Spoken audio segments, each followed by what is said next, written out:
Bom dia, vamos ficar em pé, louvar a nosso Deus. Nessa manhã fria, frio lá fora, mas aqui dentro está quente. Dia dos Pais, mais uma vez, parabéns para você que é pai. Todos nós tivemos um pai, né? Temos um pai de amor e todos nós tivemos um pai, então quero que no decorrer dessas músicas, vocês lembrem da memória dos seus pais. Alguns estão vivos, outros não. Mas é a oportunidade da gente orar pela vida deles. Se você teve um pai que não foi muito bom, talvez seja o momento de você liberar o perdão, como o Jair falou. Se você teve um ótimo pai, agradeça a Deus pelo privilégio de ter sido criado por Ele, dele ter te gerado. Então, vamos trazer a memória dos nossos pais biológicos também, né? Enquanto a gente canta essas primeiras músicas, tá bem?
Agora é a vez das crianças. Vamos lá?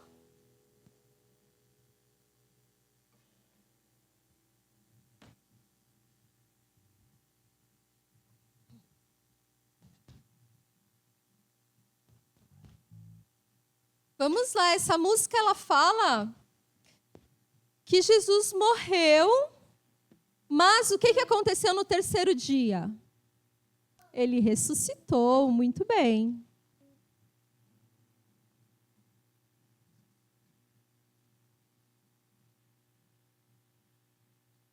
E por isso nós estamos aqui hoje, porque ele ressuscitou. Vamos lá?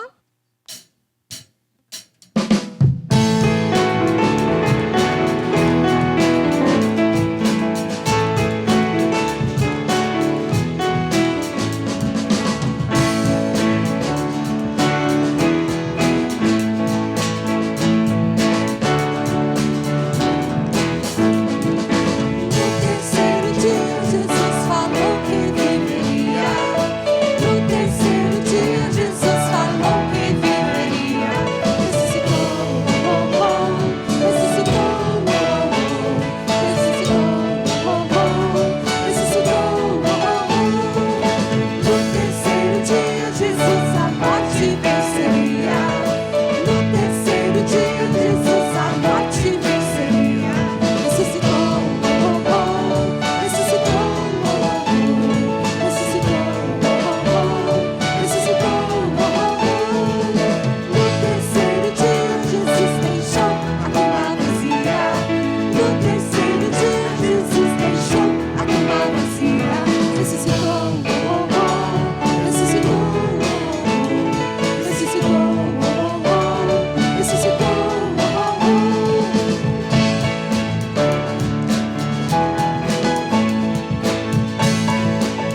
Amém. Eu vou orar pelas crianças então. Senhor meu Deus, obrigada, Pai, por essa igreja. Obrigada pelos ensinamentos que são ministrados ali para as crianças. Obrigada, Senhor, porque o Senhor é o melhor Pai que qualquer um pode ter, Pai. Então, cuida dos nossos filhos.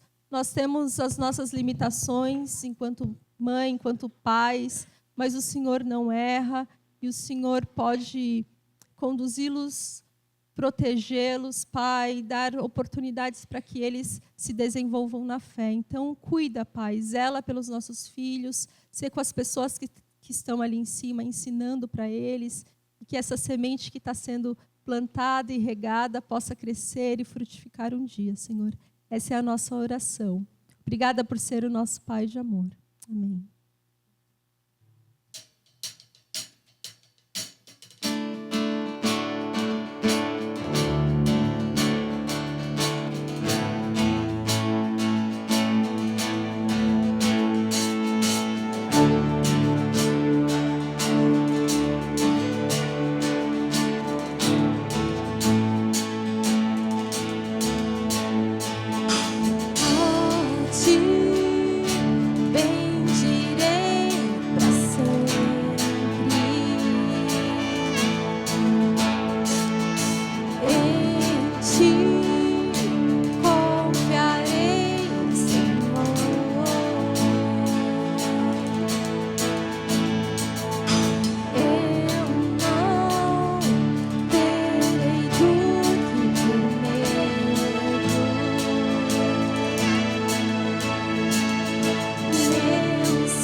Coríntios 6,18 diz assim: eu serei o pai de vocês, e vocês serão meus filhos e minhas filhas, diz o Senhor Todo-Poderoso.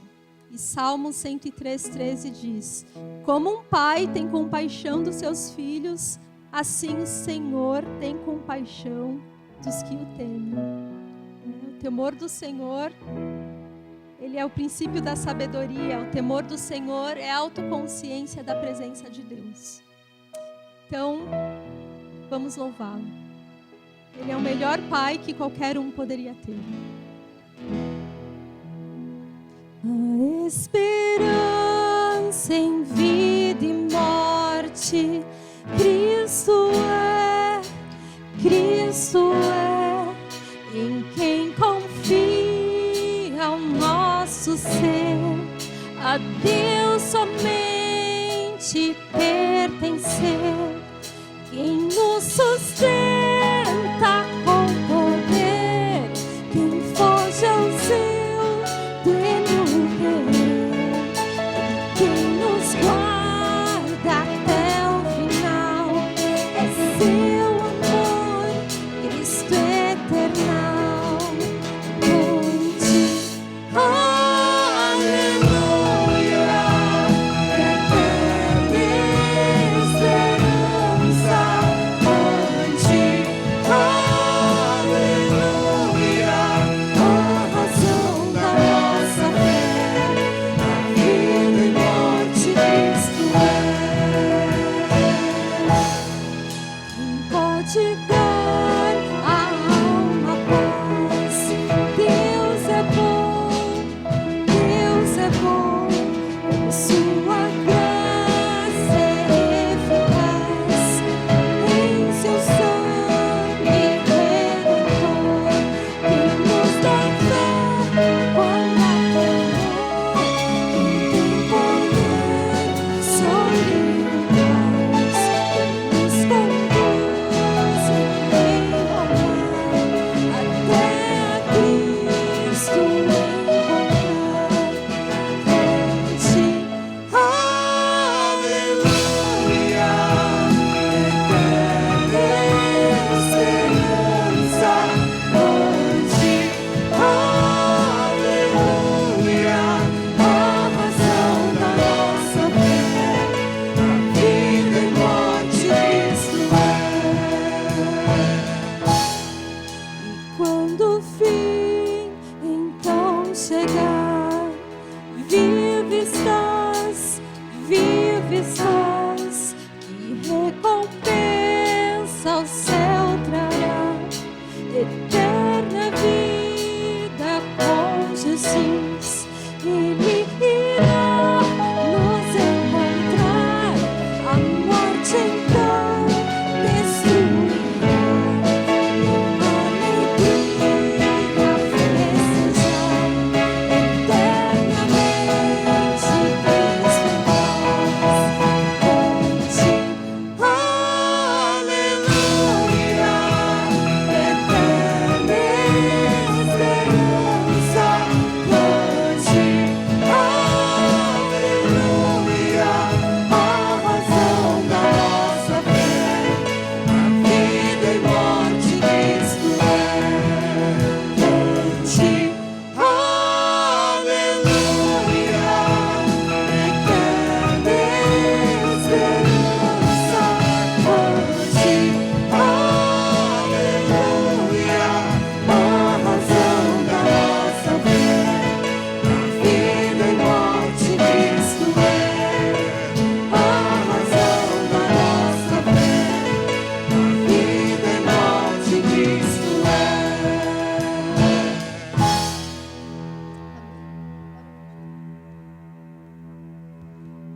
Nosso Deus e Pai, obrigado, Senhor, porque Tu és bom, a Tua esperança derrama sobre nós, Pai. Na vida que temos, ó Deus, nada nós seríamos se não fosse pelo Senhor. Obrigado, Pai. Obrigado pelo sacrifício de Cristo, daquela cruz, a morte, mas também a ressurreição. A Ele seja toda a glória, Pai. Ao nome dEle, nós cantamos cada uma dessas músicas, Pai. Nos enche, Deus, Pai.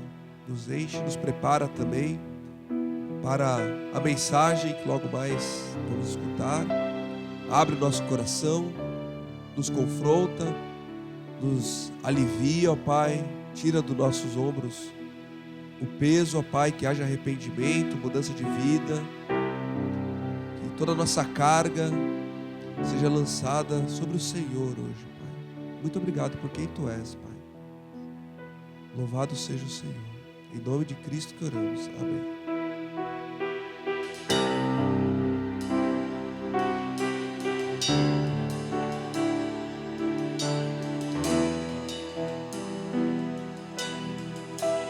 Porque dele, por ele, para ele são todas as coisas. Porque dele, por ele, para ele são todas as coisas. Porque dele, por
Obrigada, Pai, somente a Ti toda a honra, toda a glória, todo o louvor.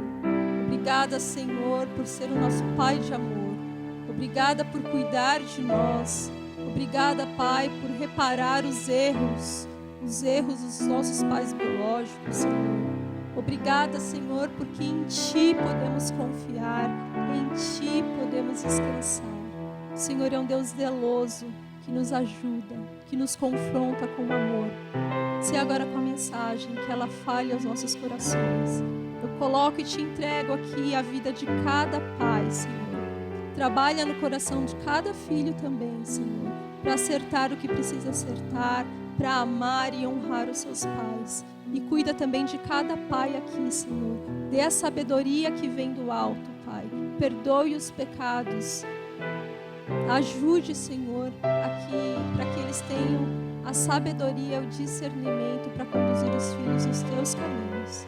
Essa é a minha oração hoje. Em nome de Jesus, amém. Também quero desejar a todos os papais presentes aí um feliz Dia dos Pais.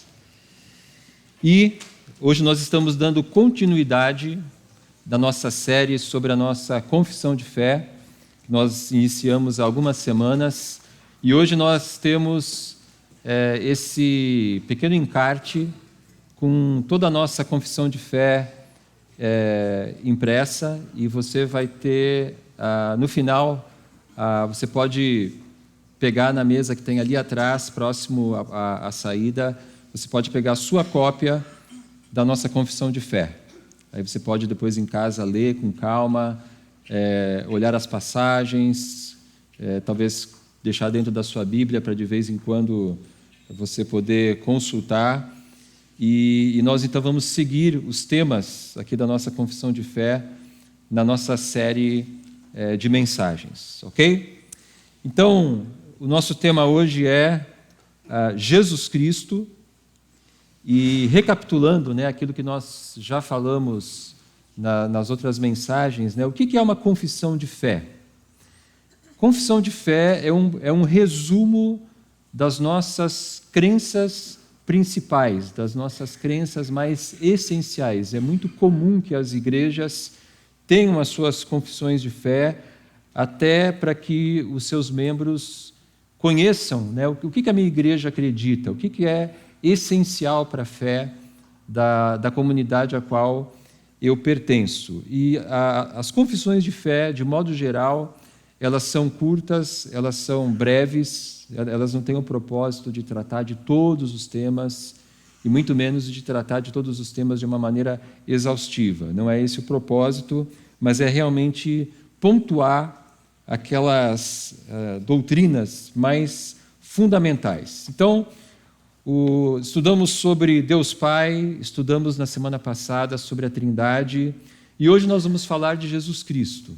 E eu quero ler aqui para nós começarmos o que diz o artigo da nossa confissão de fé sobre Jesus. Então, diz assim: cremos em Jesus Cristo como Filho unigênito do Pai, que se fez homem. Cremos que Jesus é completamente Deus e completamente homem, porém sem pecado. Cremos que Ele se tornou o nosso Salvador, Senhor, Rei e Redentor, por meio de sua morte na cruz e de sua ressurreição. Cremos que Ele ressuscitou com um corpo físico glorificado, tornando-se o primogênito dentre os mortos. Cremos que todos os cristãos lhe devem obediência e que Ele voltará para ser juiz de vivos e de mortos e para estabelecer o reino de Deus de forma plena.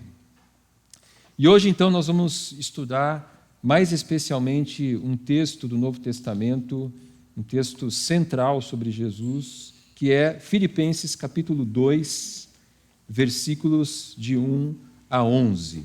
Então, quero convidar você a abrir a sua Bíblia, Filipenses capítulo 2, de 1 a 11. Tem um pequeno eco,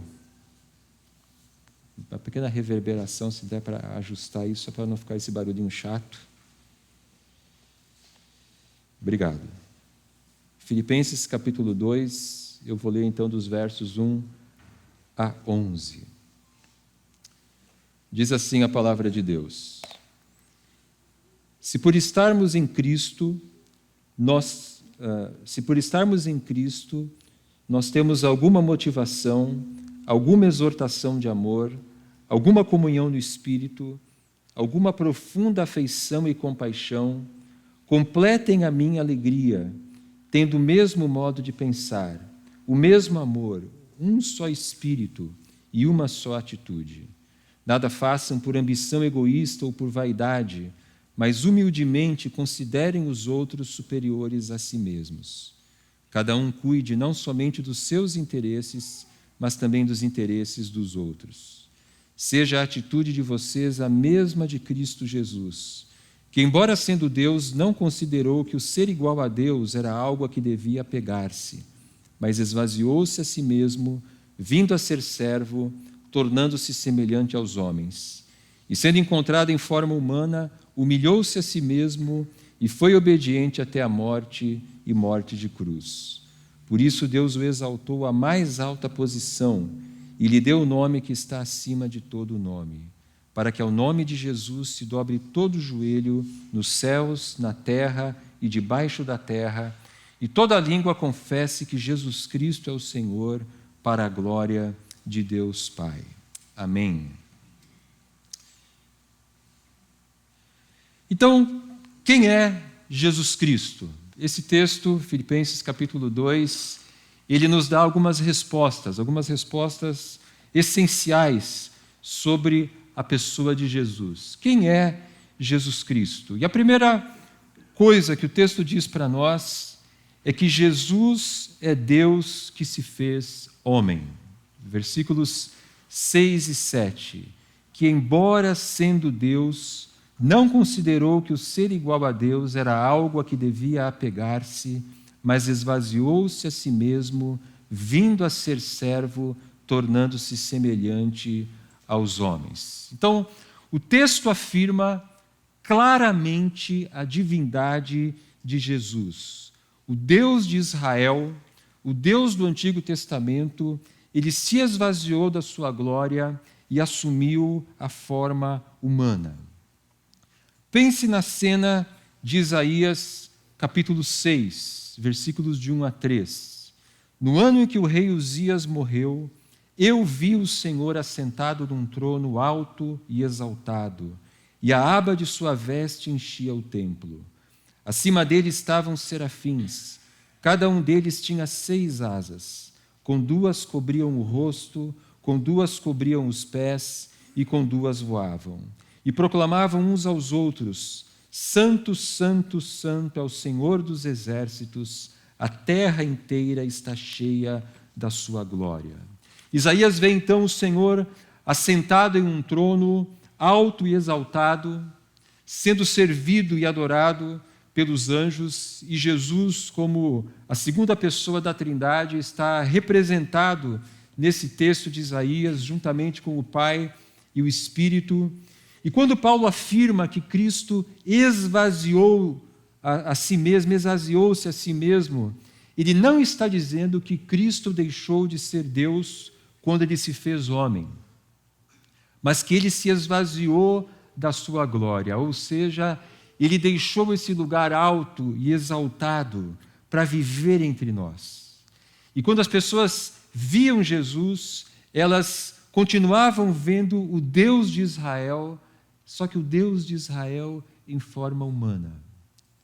Então ele sempre continuou sendo Deus e agora sendo completamente humano. Ele era tão humano que a maioria das pessoas não percebia que ele também era Deus. Tanto é que quando Judas combinou para que prendessem Jesus, ele precisou de uma senha. Ele disse: olha, aquele que eu beijar, esse é quem vocês devem prender. Jesus, ele era completamente humano, mas ele continuava sendo completamente divino.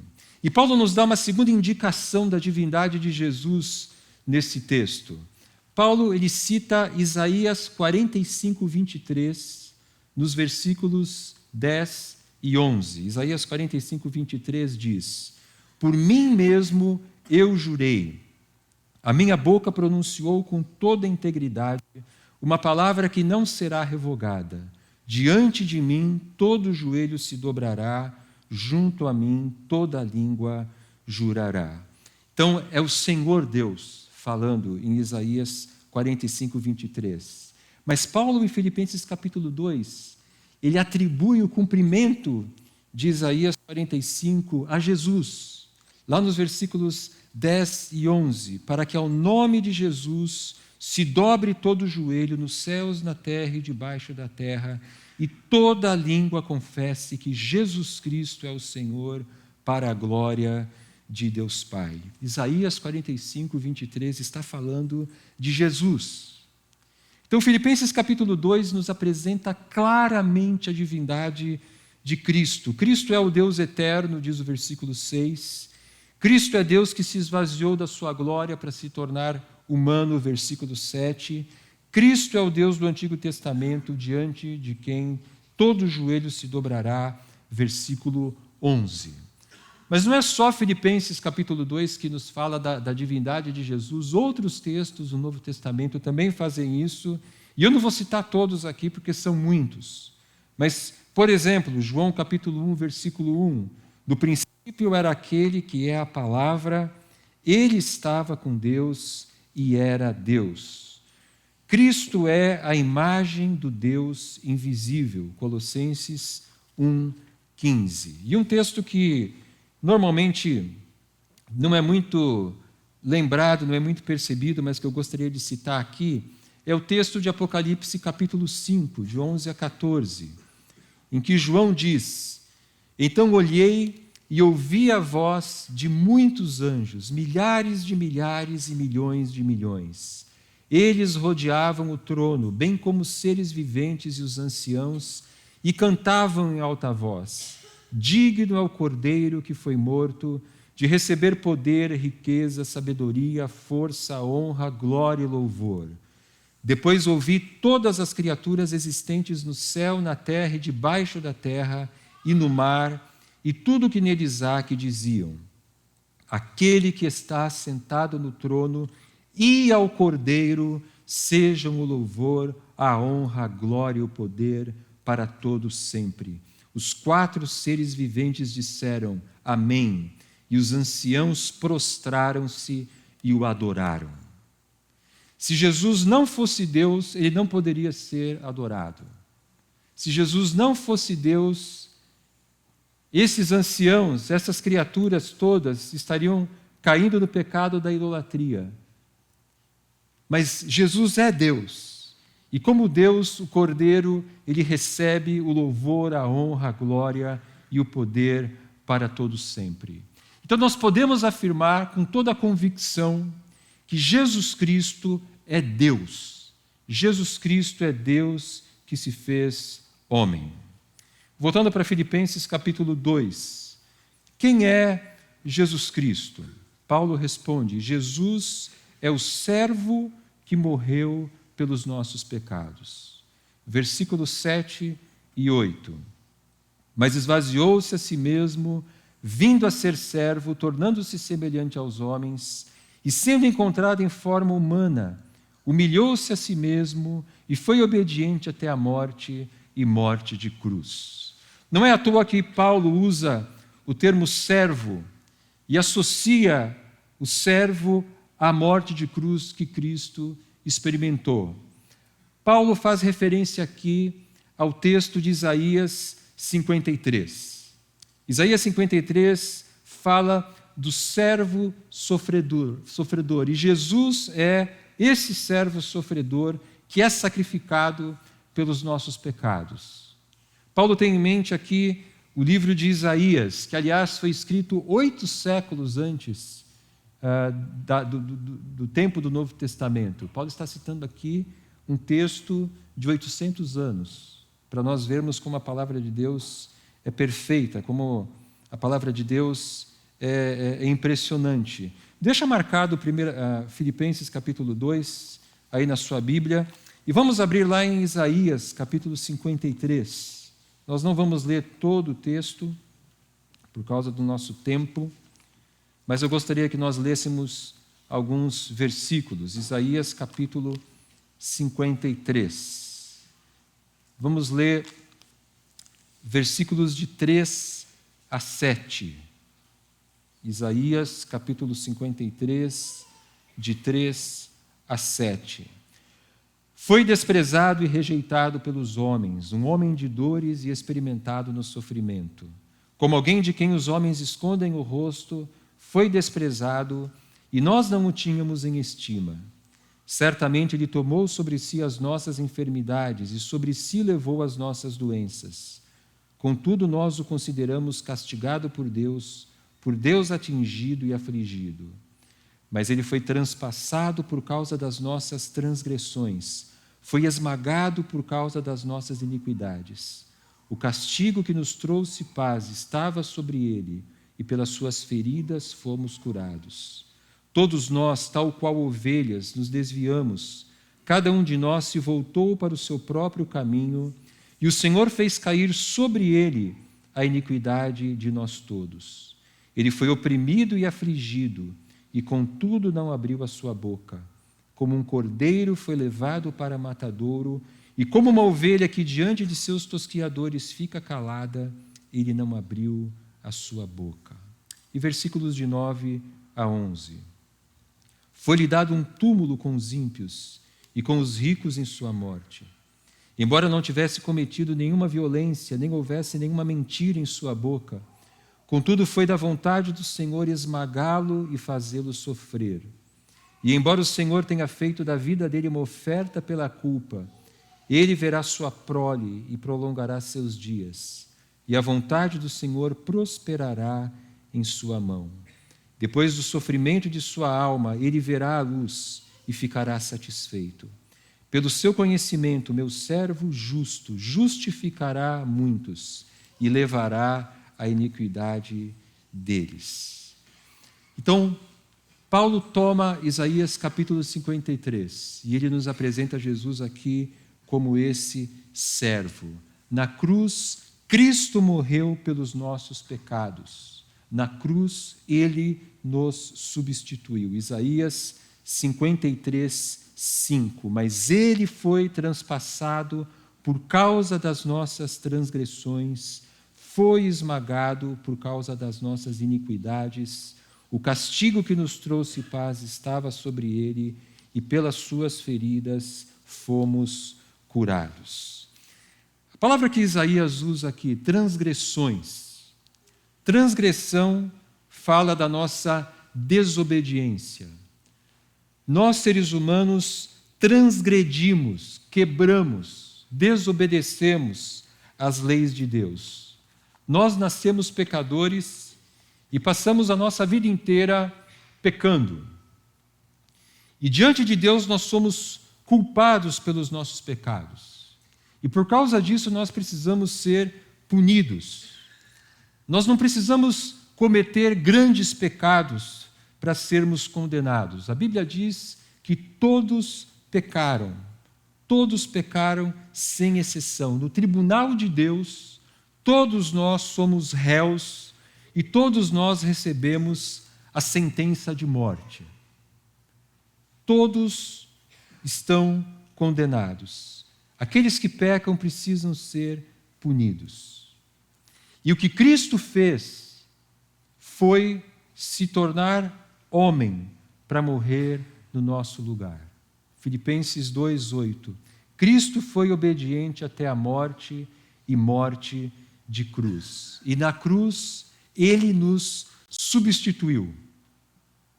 Imagine você num tribunal como um réu e o juiz então declara você culpado, porque você é culpado. E ele declara a sua sentença. A sua sentença é a pena de morte. E não uma morte comum, uma morte eterna. E está dada a sua sentença. E o juiz diz então, mas só um momento. O meu filho vai cumprir a sentença no seu lugar. Você está livre. Foi isso que Deus fez conosco na cruz. O seu filho pagou o preço do nosso pecado. E nós agora somos livres. Você quer ter a certeza de que os seus pecados foram perdoados? Você quer ser salvo? Muitas pessoas têm essa dúvida. O que eu preciso fazer para ter a salvação? A palavra de Deus diz: creia que Cristo morreu pelos seus pecados. E creia que somente Ele pode te salvar. Nenhuma religião pode nos salvar. As nossas boas obras não podem nos salvar. A nossa índole, o nosso comportamento, o fato de sermos, talvez, ou nos considerarmos pessoas boas, isso não é suficiente para nos salvar. Só Jesus Cristo pode nos salvar por meio da sua morte na cruz. E nós precisamos crer nisso. E nós precisamos nos arrepender dos nossos pecados. Arrependimento na Bíblia é muito mais do que você se sentir mal por ter feito algo errado. Arrependimento significa mudança de mente. A palavra grega para arrependimento que o Novo Testamento usa é metanoia, mudança de mente, mudança de mentalidade. E que mudança de mentalidade é essa? Antes de conhecer a Cristo, eu achava que eu era o dono da minha vida. Eu vivia como eu queria, eu pensava como eu queria, eu fazia as coisas que eu queria fazer. Mas no momento em que eu conheço a Cristo, Cristo passa a ser o dono da minha vida. Cristo entregou a vida dele por mim, para que agora eu entregue a minha vida para Ele. Isso é conversão, isso é arrependimento. Que a partir de agora, quando eu creio que Cristo morreu pelos meus pecados, eu não apenas recebo o perdão dos pecados, mas eu recebo agora um novo Senhor. A palavra Senhor significa dono. Eu tenho agora um novo dono. Cristo entregou a sua vida por mim. E agora eu entrego a minha vida para Ele. Esse é o sentido de arrependimento.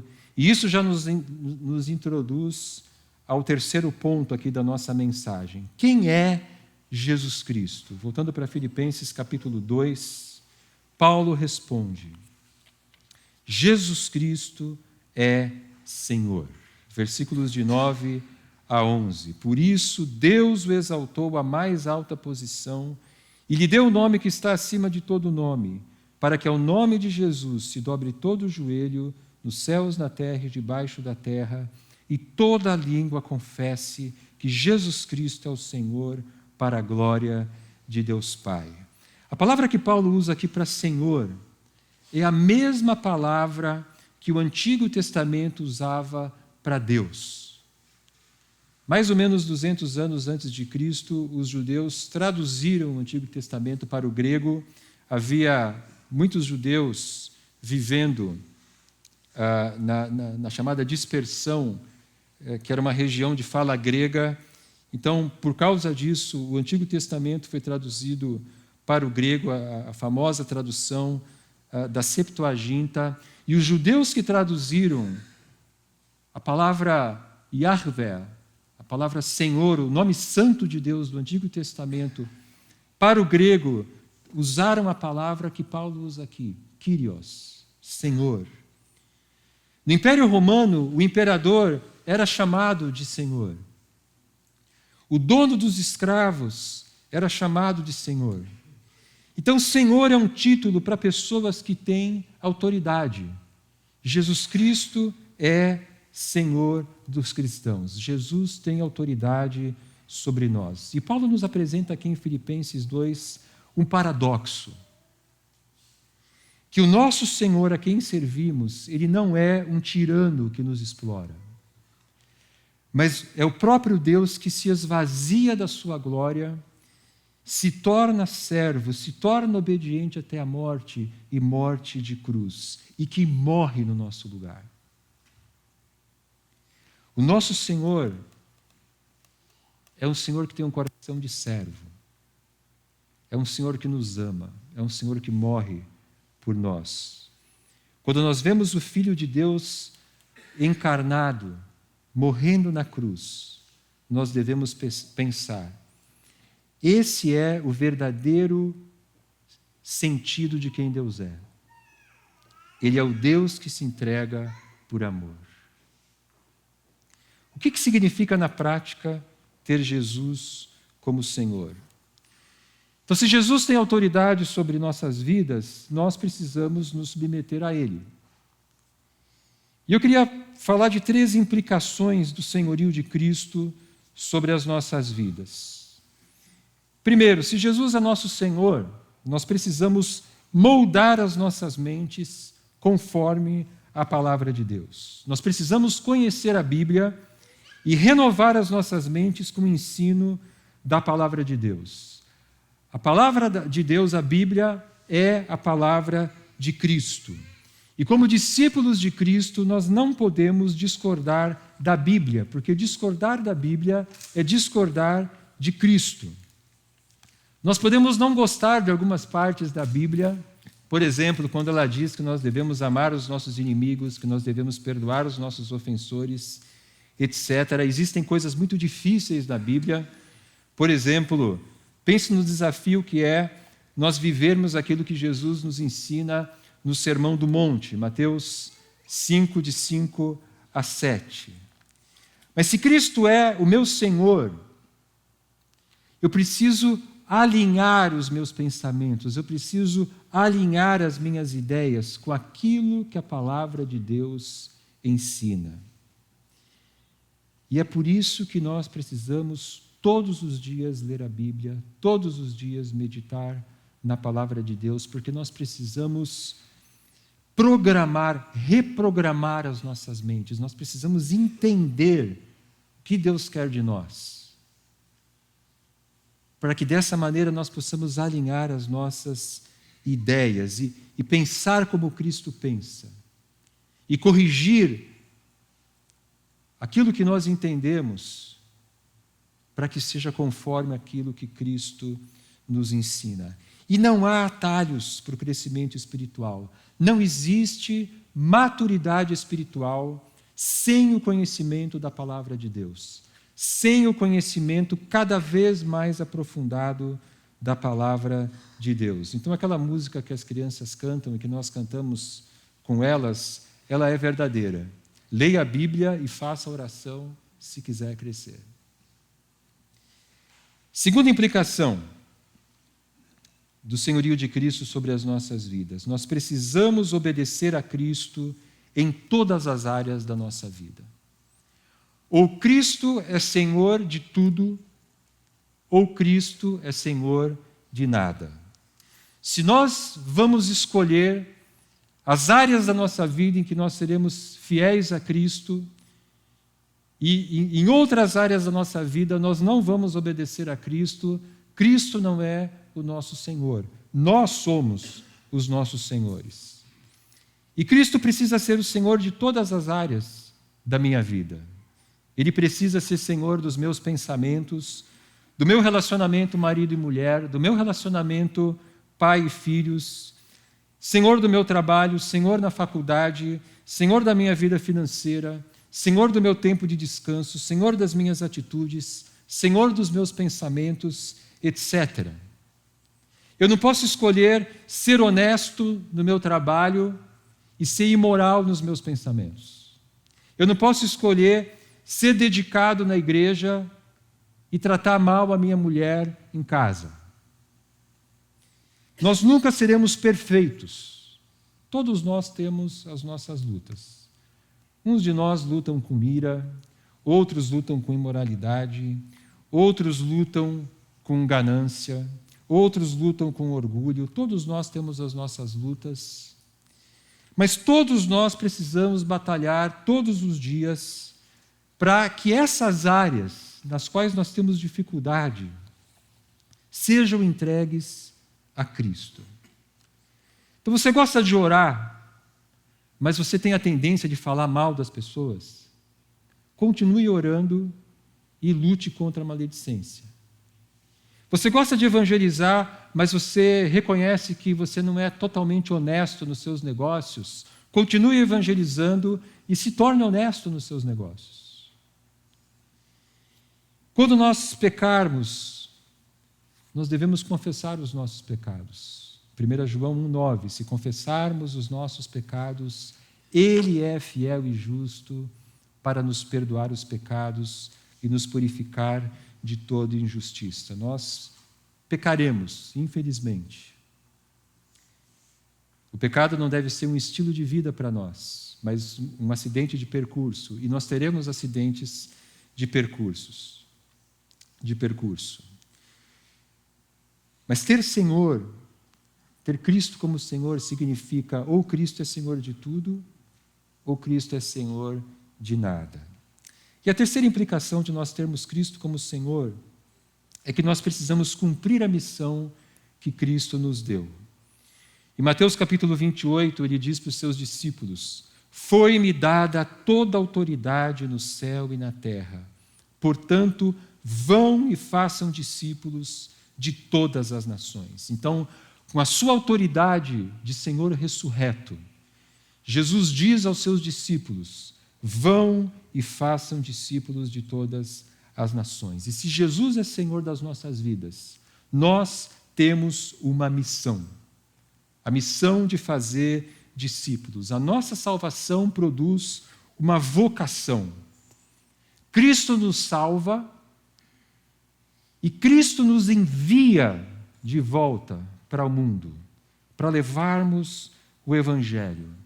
Então, independente da sua profissão, seja o que você for, você tem uma vocação: fazer discípulos. E nós precisamos reavivar em nós esse senso de missão. Nós estamos aqui para falar de Jesus para as pessoas. Nós estamos aqui para levar o Evangelho. E quando Cristo é Senhor, a igreja evangeliza. E a igreja participa da obra missionária. Jesus diz: façam discípulos de todas as nações. E por último, quem é Jesus Cristo? Filipenses capítulo 2, Paulo nos responde: Jesus é nosso modelo de humildade e serviço. Versículos 3 a 5. Nada façam por ambição egoísta ou por vaidade, mas humildemente considerem os outros superiores a si mesmos. Cada um cuide não somente dos seus interesses, mas também dos interesses dos outros. Seja a atitude de vocês a mesma de Cristo Jesus.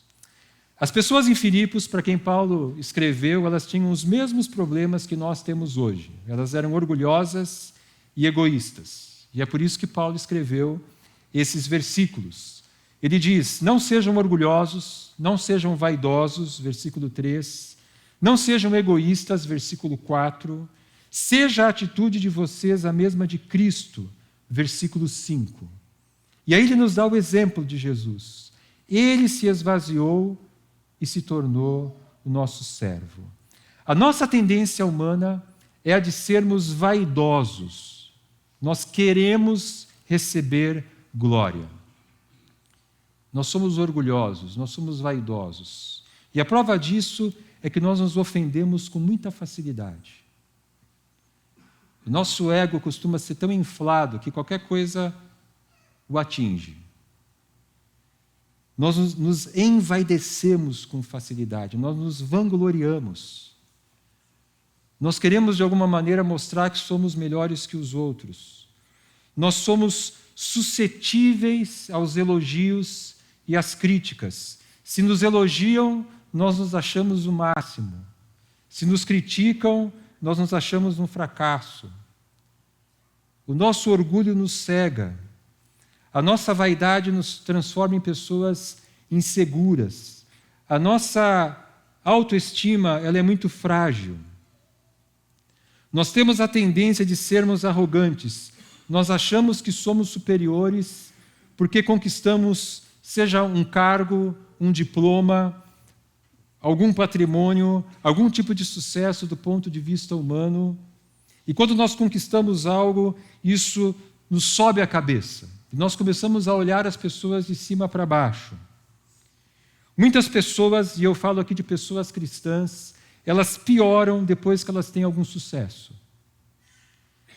E eu não tenho nada contra nós obtermos sucesso, mas o sucesso pode ser uma grande tentação para nós. O sucesso pode nos subir a cabeça. Nós somos egoístas. Nós fechamos os nossos olhos para as necessidades do nosso próximo. Nós nos fechamos no nosso mundinho particular e nós não queremos deixar o nosso conforto para servir. E acabamos construindo uma agenda voltada exclusivamente para o nosso conforto. Existe uma diferença entre comodidade e comodismo. Todos nós temos as nossas comodidades, não há nada de errado em você descansar, não há nada de errado em você fazer da sua casa um lugar confortável, em você comer bem, em você fazer coisas prazerosas. Isso é você ter comodidade. Comodismo é quando a nossa comodidade se transforma em um ídolo. E aí nós passamos a viver exclusivamente para o nosso conforto. Nós não nos importamos com ninguém mais, com nada mais, a não ser nós mesmos. E esse é o padrão da nossa sociedade. Orgulho, vaidade, egoísmo, comodismo. E o texto de Filipenses capítulo 2, ele nos apresenta um modelo que desafia por completo esse padrão. Seja a atitude de vocês a mesma de Cristo Jesus. E o discípulo de Jesus, ele deve se caracterizar pela humildade e pelo serviço. Nós precisamos nos esvaziar do nosso orgulho, da nossa vaidade, do nosso egoísmo, para nos tornarmos servos. Servos de Deus, servos das pessoas. Porque o próprio Filho do Homem não veio para ser servido, mas para dar a sua vida em resgate por muitos. Paulo nos dá aqui em Filipenses capítulo 2, 2 exemplos de servos. Ele cita Timóteo e ele cita Epafrodito. Veja os versículos 19 a 11. Filipenses capítulo 2, 19 a 11. Espero no Senhor Jesus enviar-lhes Timóteo brevemente, para que eu também me sinta animado quando receber notícias de vocês. Não tenho ninguém que, como ele, tenha interesse sincero pelo bem-estar de vocês, pois todos buscam os seus próprios interesses e não os de Cristo Jesus. Versículos 19 a 21. E versículo 25 e 30, falando agora de Epafrodito. Versículo 25, contudo penso que será necessário enviar-lhes de volta Epafrodito, meu irmão, cooperador e companheiro de lutas, mensageiro que vocês enviaram para atender às minhas necessidades. Versículo 30, porque ele quase morreu por amor à causa de Cristo, arriscando a vida para suprir a ajuda que vocês me podiam dar. 2 exemplos humanos, 2 exemplos imperfeitos, mas 2 exemplos concretos do que Paulo quer dizer aqui. Esses homens se esvaziaram de si mesmos e eles buscaram o bem-estar de outros. Isso é o que significa considerar os outros superiores. Quando nós colocamos as necessidades de outros em primeiro lugar, antes das nossas, nós estamos considerando os outros superiores. E eles seguiram o exemplo de Cristo. E é isso que eu e você somos chamados a fazer. Servir. Esvaziar-nos de nós mesmos e servir. E aqui nós encontramos um segundo paradoxo. O primeiro paradoxo, se vocês lembram, é que nós temos um Senhor que tem um coração de servo e que veio morrer por nós. Paulo fala de um segundo paradoxo, que quando nós começamos a servir, nós experimentamos alegria. Há maior felicidade em dar do que em receber. Atos 20, 35. Aliás, são palavras de Jesus. A maior felicidade em dar do que em receber. Quando nós começamos a servir, nós descobrimos o prazer de servir. Os pesquisadores descobriram que quando nós servimos outras pessoas, o nosso corpo produz um hormônio chamado ocitocina, que provoca sensações de conforto e bem-estar. Olha que coisa interessante. A ciência confirma aquilo que a Bíblia diz. O artigo que eu li sobre isso diz assim: quando você é honesto, pratica um ato de generosidade ou ajuda uma pessoa, o seu cérebro entende que essa é uma relação que inspira confiança, o que funciona como uma espécie de sinal verde para a produção do hormônio. Então, a ciência, ela confirma aquilo que a palavra de Deus já diz. Servir gera alegria. O fruto do Espírito é amor, alegria. Gálatas 5, 22. Então, o comodismo nos transforma em pessoas cada vez mais insatisfeitas. Quanto mais voltados para nós mesmos, quanto mais preocupados apenas conosco mesmos, mais insatisfeitos nós ficamos, mais ingratos nós nos tornamos. Mas quando nós começamos a servir destrói o ídolo do comodismo. Servir nos transforma em instrumentos de Deus para abençoar pessoas. E servir nos traz a alegria de sermos usados por Deus. E Jesus, Ele é o nosso modelo de humildade e serviço. Então, quem é Jesus? Quem é Jesus Cristo? Paulo diz aqui em Filipenses capítulo 2. Jesus é Deus que se fez homem. Jesus é o servo que morreu por nós. Jesus é Senhor de todos. Jesus é nosso modelo de humildade e serviço. Amém? Vamos nos colocar em pé e vamos terminar cantando esse último cântico.